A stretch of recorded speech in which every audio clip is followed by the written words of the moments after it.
CM ವಿರುದ್ಧ ಪ್ರಾಸಿಕ್ಯೂಷನ್ಗೆ ಅನುಮತಿಯನ್ನ ನೀಡಲಾಗಿದೆ. ಈಗ ಕಾಂಗ್ರೆಸ್ನಲ್ಲಿ ಕಂಪನ ಶುರುವಾಗಿದೆ. ಎಐಸಿಸಿ ಅಧ್ಯಕ್ಷ ಮಲ್ಲಿಕಾರ್ಜುನ ಖರ್ಗೆ ಅವರನ್ನ ಭೇಟಿಯಾಗಿದ್ದಾರೆ ಗೃಹ ಸಚಿವರು.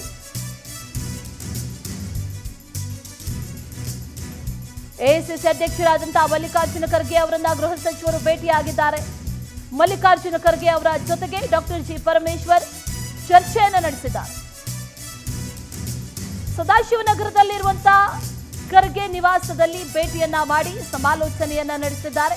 ಸಿಎಂ ವಿರುದ್ಧ ಪ್ರಾಸಿಕ್ಯೂಷನ್ ಸಂಬಂಧ ಗಂಭೀರವಾದಂತಹ ಚರ್ಚೆಗಳನ್ನ ಕೂಡ ನಡೆಸಲಾಗಿದೆ. ಜೊತೆಗೆ ಸದ್ಯದ ಬೆಳವಣಿಗೆಗಳು ಅದರ ಬಗ್ಗೆಯೂ ಕೂಡ ಖರ್ಗೆ ಅವರಿಗೆ ಮಾಹಿತಿಯನ್ನ ಕೂಡ ಗೃಹ ಸಚಿವರು ನೀಡಿದ್ದಾರೆ ಅನ್ನುವಂತಹ ಮಾಹಿತಿ ಕೂಡ ಈಗ ಲಭ್ಯವಾಗ್ತಾ ಇದೆ. ಗೃಹ ಸಚಿವರು ಖರ್ಗೆ ಅವರನ್ನ ಭೇಟಿಯಾಗಿದ್ದಾರೆ. ಜೊತೆಗೆ ಈಗಾಗಲೇ ನಡೆದಿರುವಂತಹ ಬೆಳವಣಿಗೆಗಳು, ಮುಂದಿನ ಕಾನೂನು ಹೋರಾಟ, ಇದೆಲ್ಲದರ ಬಗ್ಗೆಯೂ ಕೂಡ ಮಾತುಕತೆಯನ್ನು ನಡೆಸಿದ್ದಾರೆ.